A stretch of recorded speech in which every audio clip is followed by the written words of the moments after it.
नमस्कार आप सबको। स्वागत है आप सबका फिर से अपने YouTube चैनल सात्विक वाणी में। राजा जनक जिन्होंने अष्टावक्र को अपना गुरु मान लिया था, अब उनसे वह क्या सवाल जवाब करते हैं इस जीवन के बारे में और अपनी जिज्ञासा को शांत करने के लिए, और इसका अष्टावक्र क्या जवाब देते हैं। तो आइए सुनते हैं। आत्मा परमात्मा का अंश है और आत्मा अपनी जीवन यात्रा पूरी करके पुनः परमात्मा में विलीन हो जाती है। द्वैतवाद का यही मत था। राजर्षि जनक संतुष्ट नहीं थे, क्योंकि घट नहीं मानता था, विवेक नहीं मानता था कि आत्मा केवल यात्री है। कुछ विद्वानों ने आत्मसत्ता को प्रमुख बताया, पर विवेचन न कर सके। गुरु वास्तव में ऐसा होना चाहिए जो अपनी बात कहे और विरोधियों की मिथ्या बातों का प्रामाणिक खंडन करे या फिर त्वरित बोध करा दे, जिससे शिष्य को किसी प्रमाण की आवश्यकता ही न रहे। गुरु वाक्य ब्रह्मा वाक्य हो, ऐसा अनुभव वही गुरु करा सकते हैं जिन्हें आत्मबोध हो।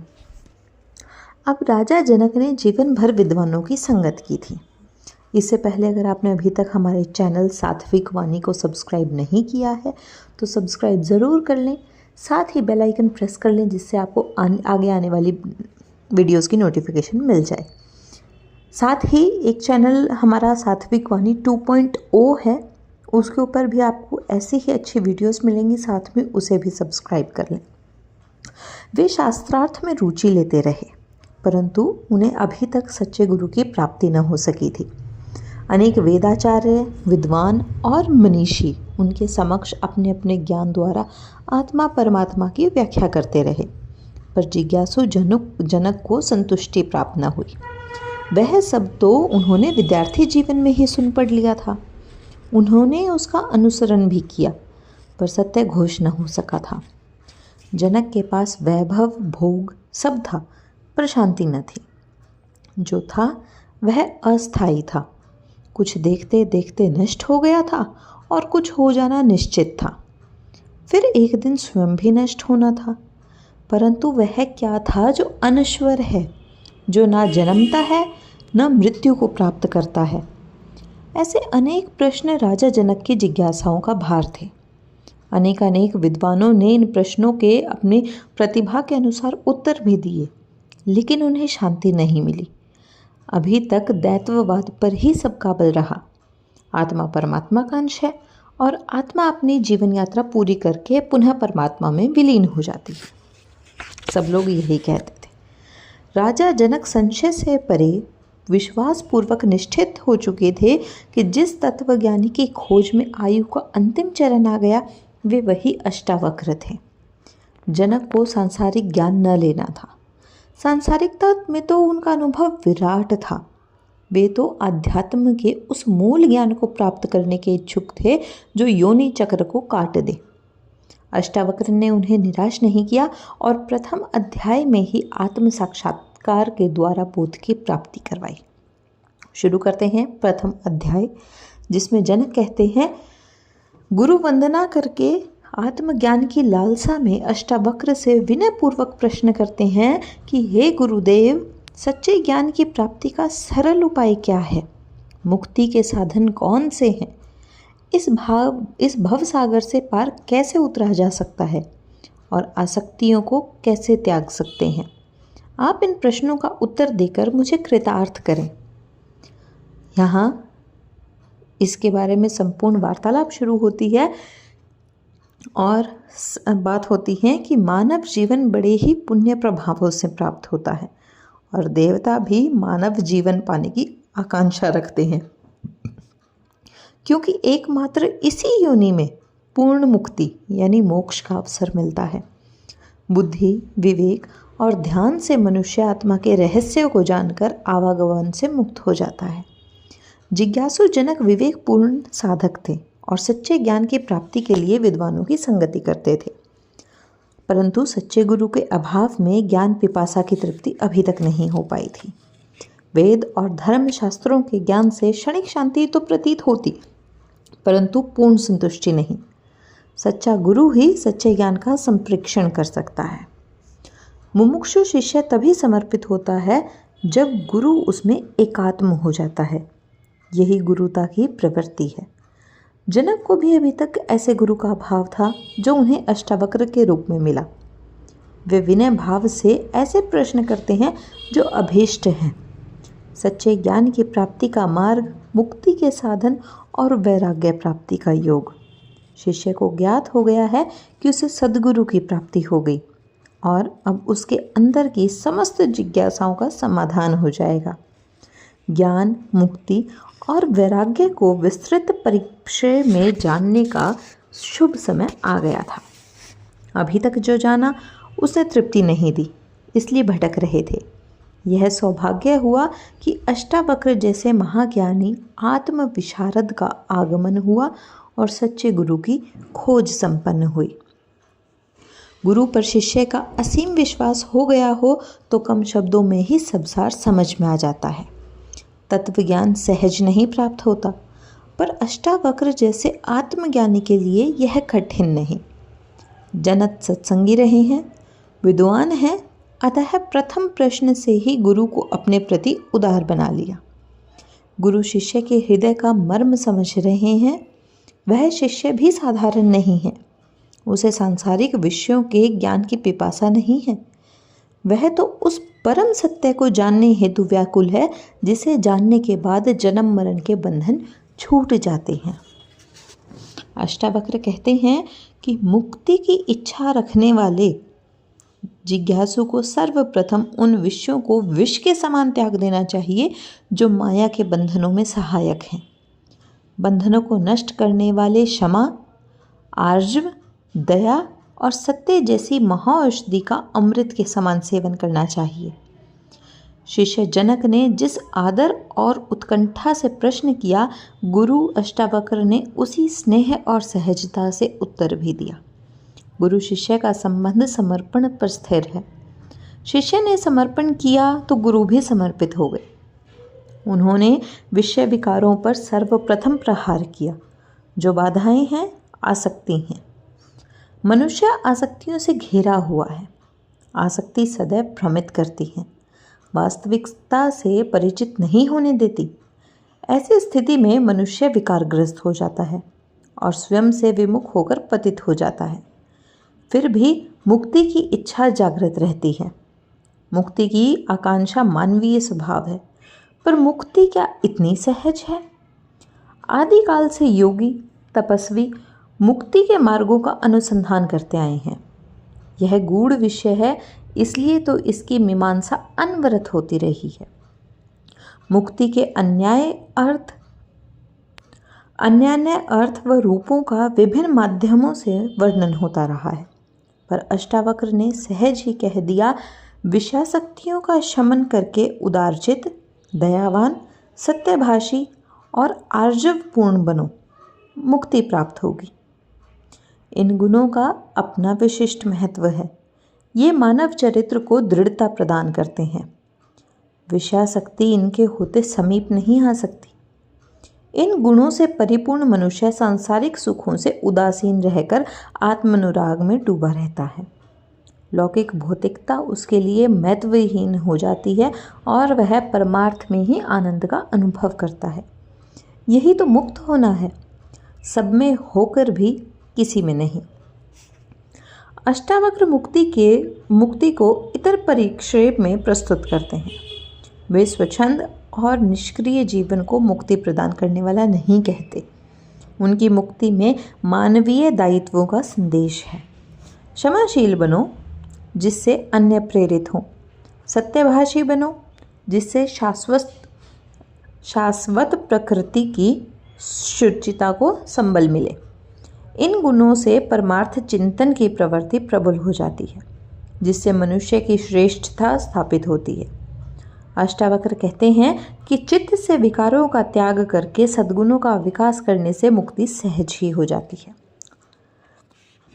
अगला प्रश्न, मनुष्य पंचभूत नहीं है। वह न पृथ्वी, न आकाश, न वायु, न अग्नि और न ही जल है। वह तो आत्मा का चैतन्य स्वरूप है। पंचभूत तो केवल साक्षी हैं। मुक्ति की इच्छा रखने वाले को आत्मा को जानना चाहिए। आदिकाल से ही स्थापित है कि मनुष्य का शरीर 5 तत्वों से बना है और यहीं से शरीर की महत्ता आरंभ हो जाती है। मनुष्य शरीर का सेवक बन जाता है। शरीर की रक्षा में नाना विधि उपाय करने लगता है। यही तो भूल है। इसी भूल से विकारों को प्राश्रय मिलता है। शरीर के सुख दुख मनुष्य के लिए सर्वोपरि हो जाते हैं। शरीर कहाँ से आया? किसने पंच तत्वों को एकाकार होने का आश्रय दिया? आत्मा ने, क्योंकि चैतन्य ही क्रियाशील और नेतृत्व करता होता है। आत्मा चैतन्य है, आंतरिक शक्ति है जो पंचभूतों को शारीरिक निर्माण की प्रेरणा करती है। अष्टावक्र कहते हैं कि जो तुम हो वह आत्मा हो, पंचभूत नहीं हो। तुम चैतन्य हो। तुम स्वयं को शरीर से विलग समझो। पंचभूतों को महत्व देकर शरीर की श्रेष्ठता स्थापित करने वाले गीतों में मत डूबो। चैतन्य का महत्व समझो। चैतन्य हो तुम, कहाँ पंचभूत के भ्रम में पड़े हो। जो भूत ही है उन्हें सदा चिरंतन आत्मा से अधिक महत्व क्यों? अष्टावक्र देह के मोह को भारी भूल कह रहे हैं। यह देह का मोह कितने विकारों का आश्रय स्थल है। मनुष्य इस सत्य को समझ ले तो जानेगा कि वह कितने भ्रम में है। सुंदर संदूक में धन रखा है, पर झाड़ पोंछ संदूक की कर रहा है, क्योंकि वह बाह्य आकर्षण है। अंदर तो जो है सो है, जबकि संदूक का अस्तित्व ही उस अंदर वाले धन पर निर्भर करता है। यह सम्मोहन बाह्य सत्य को पकड़े रहने के कारण ही तो बढ़ता है। आंतरिक सत्य का भाव होने पर सब अंधकार दूर हो जाते हैं।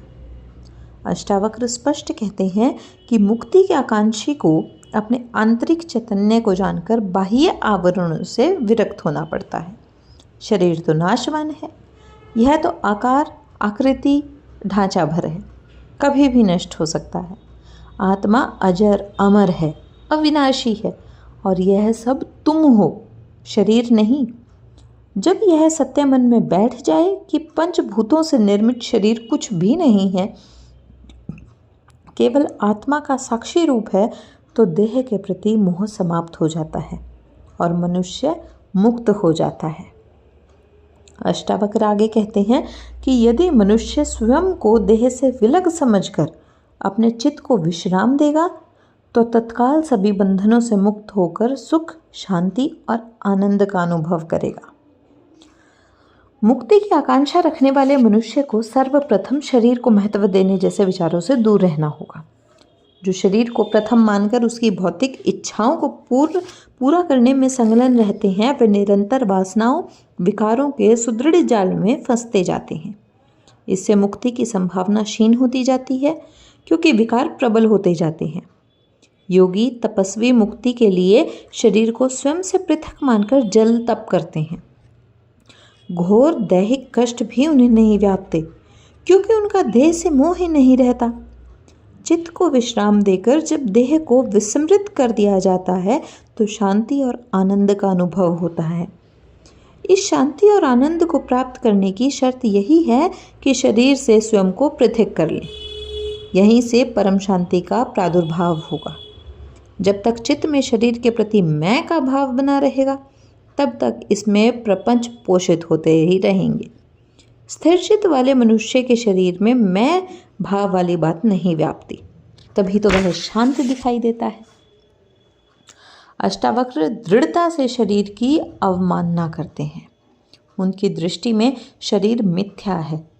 शरीर तो उन धर्मों का पालक है जो नश्वर है, जबकि अनश्वर आत्मा सदैव चिदानंद धर्म का पालन करती है। चिदानंद अर्थात वास्तविक आनंद की अनुभूति, वह आनंद जो परमानंद कहा जाता है। वास्तव में मनुष्य की भौतिक सुखों की लालसा ही देहासक्ति का कारण है। देह को भौतिक सुखों में आनंद मिलता है, जबकि आत्मा भौतिकता से कोसों दूर है। बस इस अंतर को जानकर विवेकशील साधक स्वयं को देह से विरक्त कर लेता है और मान लेता है कि मैं शरीर नहीं हूँ। उसी क्षण वह आत्मानुरागी बन जाता है। महामुनि अष्टावक्र अपने शरीर को आत्मिक शांति और सुख के महासाधन के रूप में मैं से पृथक हो स्थिर एकाग्रचित होने का मंत्र देते हैं। चित्त शांत है तो वहाँ परम शांति है। तुम न किसी वर्ण से जुड़े हो और न विषय से। तुम स्वयं सृष्टा दृष्टा हो। ब्राह्मण क्षत्रिय आदि वर्ण शरीर के हैं। तुम सभी प्रकार के आश्रमों से हीन हो, सभी इंद्रियों से विरक्त हो। तुम्हें किसी आश्रय की आवश्यकता ही नहीं। तुम मुक्त हो, निराकार हो और समस्त विश्व के साक्षी हो। तुम आत्मा हो। इसी स्थिर चित्त से तुम सुखी होगे। अष्टावक्र कहते हैं कि तुम स्वयं को वर्ण आश्रम आदि की धारणा से दूर करो, क्योंकि तुम यह सब हो ही नहीं। यह शरीर की गतियां हैं, मन की चंचलताएं हैं, अहंकार की उपलब्धियां हैं। वर्णों ने मानव को पथभ्रष्ट किया है, इसलिए आत्मा वर्णहीन है, इंद्रियों से परे है। इंद्रियां शरीर में वास करती हैं और शरीर को ही सुख दुख पहुंचाती हैं। आत्मा इंद्रियों से निर्लिप्त रहती है। इंद्रियों की इतनी सामर्थ्य नहीं कि वे आत्मा को स्पर्श भी कर सकें। अष्टावक्र आत्मा को महत्व देते हुए शरीर को तुच्छ बताते हैं। वे कहते हैं कि जिसने आत्मा को जान लिया वही परम शांत है। इसलिए हे राजश्री जनक, स्वयं को देह से विलग करके अपने आत्म स्वरूप को प्राप्त करो, क्योंकि यही वह है जो निसंगी, निराकार और सर्वव्यापी है। समस्त विश्व को दृष्टिगत रखने का सामर्थ्य रखने वाला आत्मस्वरूप सब में स्थिर है, क्योंकि समस्त विश्व इसी में स्थिर है।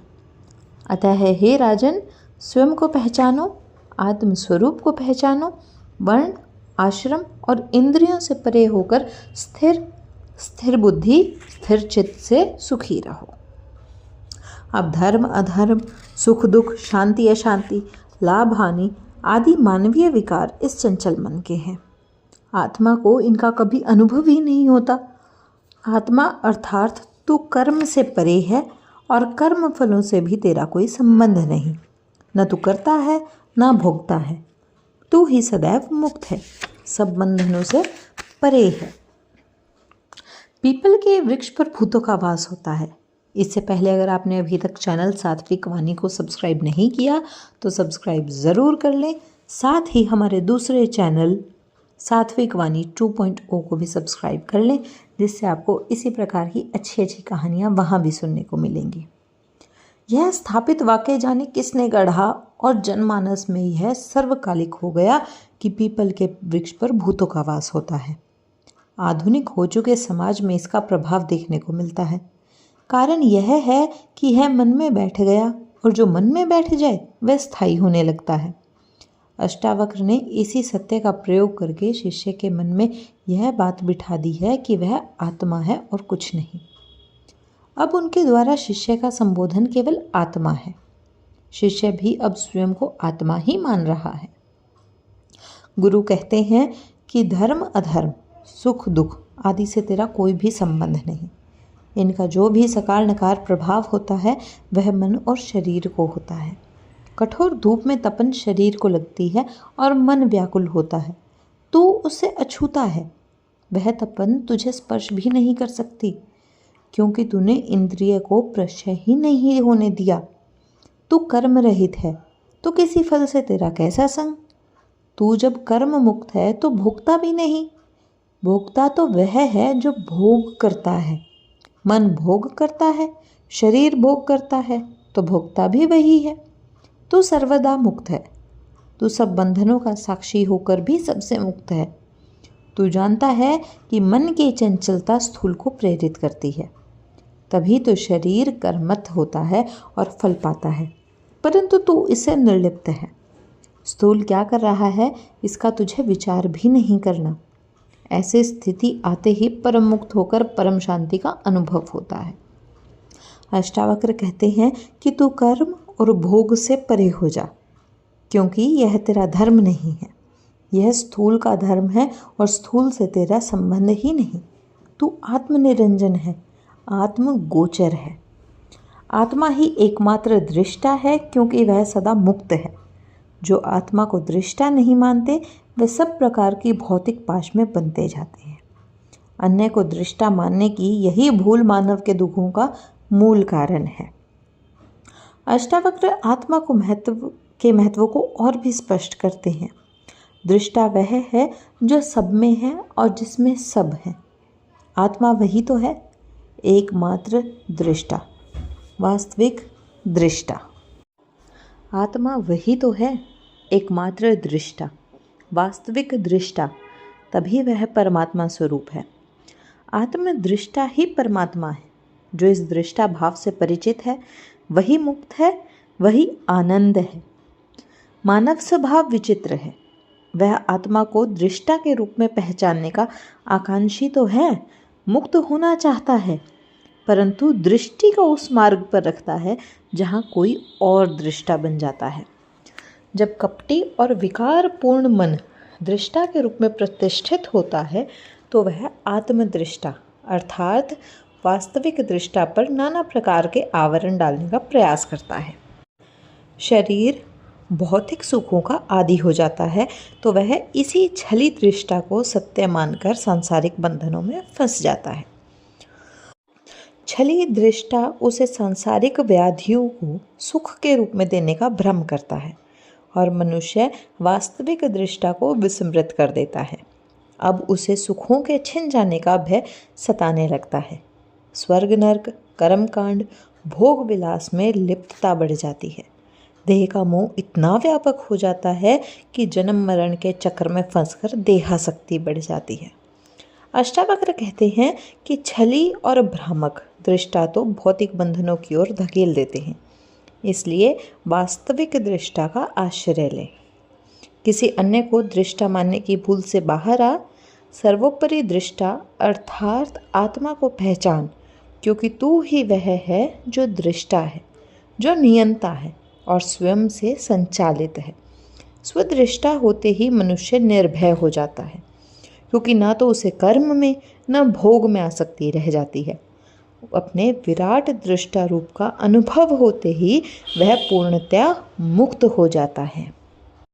जब मनुष्य के मन में कर्ता भाव उत्पन्न हो जाता है तो जान लेना चाहिए कि उसे अहंकार रूपी विषधर ने डस लिया है और अब वह विष उसे शनह शनह पतन की ओर ले जाएगा। इसलिए मनुष्य को चाहिए कि मैं करता हूँ के भाव से विरक्त होकर इस विश्वास में दृढ़ हो जाएं कि मैं करता नहीं हूँ। इससे ही सब सुख प्राप्त होंगे, अर्थात वह सुखी होगा। जब व्यक्ति वास्तविक दृष्टा को भूल जाता है और छली दृष्टा के वशीभूत हो जाता है तो उसे अहंकार जैसे घोर शत्रु जकड़ लेता है। अहंकार वह शत्रु जो आदिकाल से मानव के पतन का कारण बना है। किसी भी प्रकार का अहंकार निंदनीय है, क्योंकि इसके होते ही मनुष्य सभी उदार मूल्यों को भूल जाता है और छल कपट आदि षड्यंत्रों का सहारा लेकर दूसरों को निम्न समझता है। अहंकार रूपी काले विषधर के रूप में के दंश से पीड़ित व्यक्ति मैं करता हूँ के भाव से ग्रसित होकर वास्तविक सत्य से दूर होता जाता है और भौतिक सुखों में फंसकर अपने पतन का कारण बन जाता है। अहंकारी मनुष्य जितना अपने लिए घातक होता है उतना ही समाज के लिए भी होता है।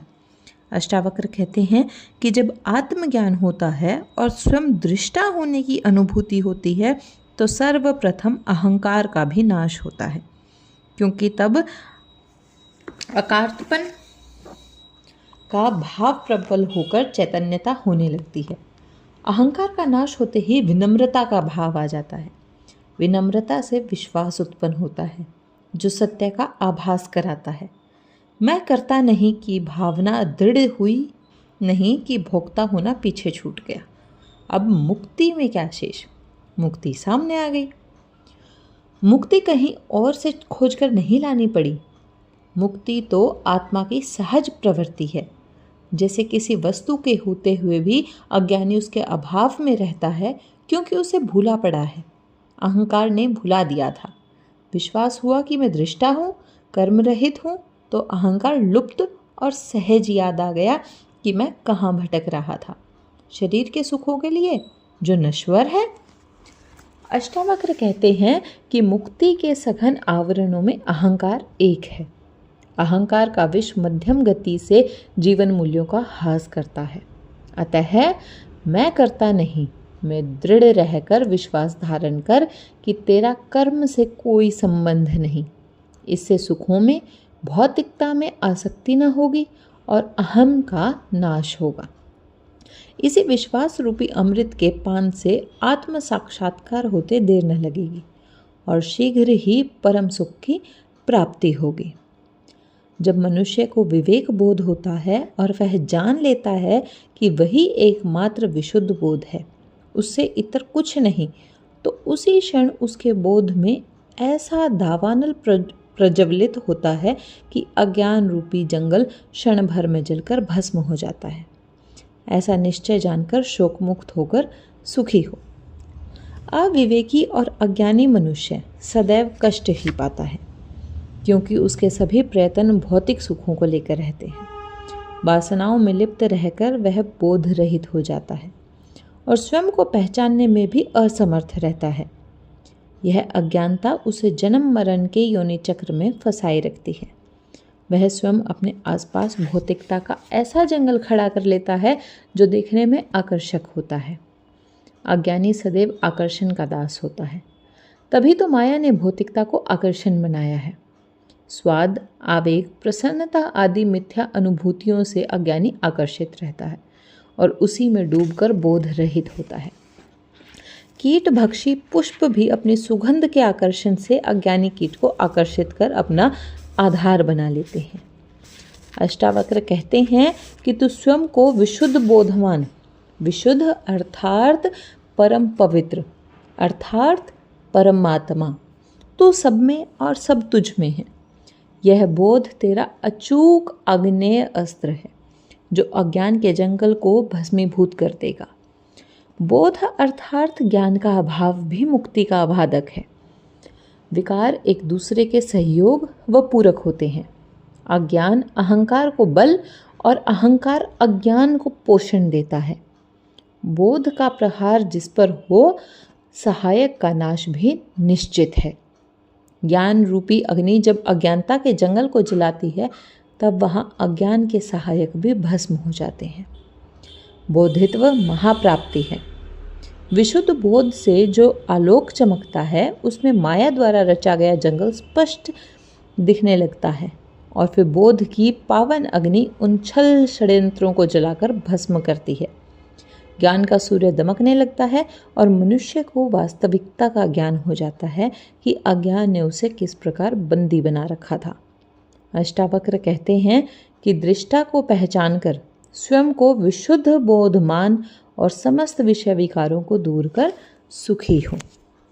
यह विश्व जिस प्रतीति से दिखता है वह भ्रम है, अर्थात रस्सी में सर्प देखने जैसी वृत्ति है।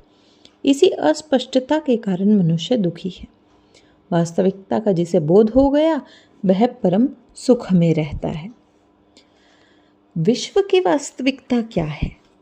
कई बार व्यक्ति को रस्सी भी सर्प की भांति दिखाई पड़ती है और इसका कारण भय है। कभी सर्प को देखा, उसके बारे में सुना, उसकी दंश प्रवृत्ति के बारे में तो रस्सी देखकर भी भय लगने लगता है। अष्टावक्र इसी स्थिति को स्पष्ट करते हैं। वे कहते हैं कि विश्व रस्सी ही है, परंतु अज्ञानी इसे सर्प समझकर भयभीत होता है। विश्व एक माध्यम है जिससे जीवात्मा को अपने अपने दृष्टिकोण द्वारा भौतिक या आध्यात्मिक प्राप्ति होती है। जो रस्सी में सर्प नहीं देखता और यथावतः संसार को अनित्य मानकर अपने बोध से व्यवहार करता है, वह परम सुख को प्राप्त करता है। विश्व को भय के कारण रस्सी या सर्प जैसी दुविधा मानने वाले अज्ञानी वास्तव में इस कल्पित विचार से भौतिक सुखों के उपयोग में लीन हो जाते हैं। वह विश्व द्वारा प्राप्त अनेकानेक भौतिक सुविधाओं को मात्र अपने लिए एकत्र करने में जुट जाता है, जो उसकी अज्ञानता का प्रतीक है। सत्यता को पहचानने में भ्रम का आश्रय लेता है। रस्सी में सांप दिखाई देता, जबकि है तो वह रस्सी ही। अष्टावक्र कहते हैं कि आत्मज्ञानी को विश्व के स्वरूप आकार और प्रवृत्ति से कुछ लेना देना ही नहीं। उसे विश्व की भौतिक सुविधाओं में तनिक भी रुचि नहीं। आत्मज्ञान को विश्व के भूत, भविष्य और वर्तमान से कुछ लगाव नहीं होता, क्योंकि वह जानता है कि विश्व अनित्य है। यह है भी और नहीं भी। स्थायित्व विश्व की प्रकृति नहीं है, जबकि आत्मा चिरस्थायी है। विश्व क्षण प्रतिक्षण परिवर्तन चक्र से प्रभावित होता है, परंतु आत्मा शाश्वत चिर है। अष्टावक्र अपने शिष्य को विशुद्ध बोध का ज्ञान देकर कहते हैं कि रस्सी या सर्प के फेर में मत पड़। आत्मबोध को प्रथम मान और सभी आनंद परमानंद को भोगते हुए सुखपूर्वक विचरण कर। जो मुक्ति की गौरवपूर्ण भावना से परिपूर्ण होता है वह वास्तव में मुक्त ही होता है, और जिसकी भावना दृढ़ बंधन में बंधी होती है वह अपनी भावना के अनुरूप ही बंधन में रहता है। मति के अनुसार ही गति होती है। यह कहावत सत्य ही है। मति के अनुसार ही गति होती है। आत्मा को सांसारिक रूप में देखने वाले अज्ञानी नहीं जानते कि वे पूर्ण साक्षी, पूर्ण मुक्त, पूर्ण चैतन्य, कर्म रहित, निराकार और असंग है। वे शांत और निष्प्रिय हैं। जब जीवात्मा अपने स्थूल के आभा मंडल के भ्रम में पड़ा रहता है तो उसकी मुक्ति संभव नहीं। मुक्ति के लिए बाह्य नहीं अपितु आंतरिक आभा को जागृत करके उसे कूटस्थ अर्थात दृढ़ रहना चाहिए और अद्वैत का निरंतर विचार करना चाहिए। हे वत्स, तू देहाभिमान से ग्रस्त है। देह को ही चिरकाल के सर्वस्व मानता है। देह की प्रियता के पाश में वृद्ध होकर तू अपने दुखों का कारण स्वयं बनता है। इस पाश को तोड़े बिना मुक्ति नहीं हो सकती। अतः ज्ञान के अनुभव रूपी खड्ड से समस्त बंधनों को काटकर सुखी हो। यहाँ अष्टावक्र एक तरीके और समझाते हैं। वो कहते हैं कि यही देहाभिमान मानव की अवनति का कारण है। भ्रमों, लिप्साओं और स्वार्थों को पोषण देता देहाभिमान मुक्ति और आत्मा के विषय में सोचने का अवसर ही नहीं देता। वह भौतिक सुखों को लक्ष्य बना देता है और मानव इसी का दास बन जाता है। अभिमान स्वामी बन जाता है। अब उसे आत्मा परमात्मा का विचार ध्यान करने की आवश्यकता का बोध ही नहीं रहता। फिर एक समय ऐसा आता है जब देह शिथिल होने लगती है। प्रत्येक अंग जीर्णता के नियम से प्रभावित होकर निष्क्रिय होने लगता है। तब तक चिड़िया चुग गई खेत की स्थिति आ जाती है। अभिमान मूर्ख बनाकर साथ छोड़कर चला जाता है और पछतावा शेष रह जाता है। अष्टावक्र कूटस्थ का मर्म समझाते हैं। कूटस्थ वह है जो दृढ़ रहे, किसी भी परिस्थिति में दृढ़ रहे। लुहार जिस लोहे के टुकड़े पर रखकर गर्म लोहे को पीटकर नया आकार देता है, उससे बड़ा कूटस्थ क्या होगा। वह इतनी चोटों के पश्चात भी अविचल, अपरिवर्तनीय रहता है। इसलिए मानव को चाहिए कि वह देहाभिमान के कुटिल पाश से निकलकर कूटस्थ होते हुए अद्वैत का बोध रखकर संसार में आत्मसत्ता का प्रतिष्ठान करे और सुखी रहे। आत्मा असंग है, अर्थात उसे किसी के संग की आवश्यकता नहीं और वह कर्म रहित है। यह सर्वप्रकाशी है, क्योंकि सूर्य चंद्र सब उसमें है। आत्मा सभी दोषों से मुक्त और परे है। इन सब बातों को जानकर कुछ लोग समाधि या ध्यान को मुक्ति का साधन बनाने का प्रयत्न करते हैं, परंतु नहीं जानते कि प्रयत्न तो कर्म है और कर्म ही बंधन है। आदिकाल से ही मुक्ति के अनुसंधान करता मुक्ति और मोक्ष के लिए वन प्रांतर में एकांत समाधि का परामर्श देते आए हैं। समाधि और हठ योग जैसी क्रियाएं मुक्ति में सहायक नहीं हो सकती, क्योंकि ये सांसारिक कर्म है। कर्म तो फल देते हैं और आत्मबोध में कर्म होता ही नहीं। समाधि का परामर्श बंधन को संबल देना है। अष्टावक्र मुक्ति के लिए समाधि या कठोर तप का समर्थन नहीं करते, क्योंकि उनकी दृष्टि में समाधि या तप भी तो कर्म है। फल की इच्छा से किया जाने वाला प्रत्येक अनुसंधान कर्म की श्रेणी में आता है। गुरुदेव कहते हैं कि मुक्ति हेतु तू समाधियों का आश्रय मत ले। यह तुझे वास्तविकता से परिचित नहीं होने देंगे। मोक्ष की कामना ही लालसा है, लिप्सा है। यह तो दैहिक सुख को दैविक सुख में बदल देने की कामना है। मोक्ष की इच्छा वह करता है जो कर्मों से भयभीत होता है और जो अपने दोष व पापों का स्मरण करता है। मोक्ष की लिप्सा कर्तव्य से पलायन हेतु प्रेरित करती है। आत्मा को मोक्ष का मोह ही नहीं होता, क्योंकि वह सर्वदा मुक्त है। तू समाधि जैसे कर्म में बंध कर आत्म साक्षात्कार के भ्रम में मत पड़। अष्टावक्र कहते हैं कि आत्मा तुझ में है और तू आत्मा में। स्वयं में आत्मा की अनुभूति कर। इसे किसी माध्यम की आवश्यकता नहीं है। यह असंगी है, एकमात्र है और सर्व प्रकाशित है। पूर्ण रूप से शुद्ध, मुक्त और शुभ आत्मा को विशुद्ध बोध के द्वारा पहचान। समाधियों के बंधन में मत पड़। अनुष्ठानों से कोई लाभ नहीं होने वाला। इनसे तू और अधिक कर्मरत, बंधन और लालसा से युक्त होता जाएगा। यह समस्त विश्व तुझ में समाया है और तू समस्त विश्व में। सत्य यही है कि तू ही विश्व है, विश्व ही तू है। तू सर्वदा मुक्त और शुद्ध स्वरूप है। बस क्षुद्र प्रवृत्तियां तेरे चित्त को भ्रमित करके तुझे विकारों का प्रिय बना देती हैं और तू सत्य से दूर हो जाता है। आत्मा जो कि तू ही है, पक्षपात से रहित और पूर्ण रूपेण निर्वाकार है। उस पर सभी निर्भर हैं, परंतु वह किसी पर निर्भर नहीं। उसकी प्रवृत्ति अत्यंत शीतल है और क्रोध उसे स्पर्श भी नहीं करता। ये सभी गुण तेरे हैं। अतः तू स्वयं को अपने स्वरूप में स्थिर कर। चैतन्य स्वरूप होकर उसमें ही स्थित हो। आत्मा के साकार रूप को वास्तविकता मत समझ। उसका रूप तो निराकार, ज्ञानपूर्ण, अटल और अपरिवर्तनशील है। जिसने भी इस एक तत्व उपदेश को हृदय में धारण कर लिया, वह जन्म जन्मांतर के बंधन से मुक्त हो गया, अर्थात फिर उसका पुनर्जन्म संभव नहीं है। जिस प्रकार दर्पण में अपना प्रतिबिंब देखने पर जो बाहर है वही भीतर दिखाई पड़ता है, ठीक उसी प्रकार आत्मा अर्थात ईश्वर है। जो तुम बाहर हो वही तुम भीतर हो। आत्मरूपी ईश्वर सभी देहधारियों के अंदर बाहर विराजता है। जिस प्रकार एक आकाश सर्वव्यापक रूप में घर के बाहर और भीतर विद्यमान है, उसी प्रकार सर्वव्यायी ब्रह्मा भी इस समस्त विश्व के कण कण में समान रूप से भीतर और बाहर व्याप्त है। यह संपूर्ण जगत उसी में समाहित है और यह संपूर्ण जगत में। यहाँ अष्टावक्र महर्षि जनक को ये सारी बातें समझाते हैं। आगे जानेंगे उन्हें क्या समझ आया, उन्होंने आगे उनसे क्या प्रश्न किए, किस प्रकार से उनकी वार्तालाप आगे बढ़ती है और अष्टावक्र उन्हें शिष्यानुभव लेते हुए और क्या ज्ञान देते हैं जिससे कि उन्हें मोक्ष की प्राप्ति हो।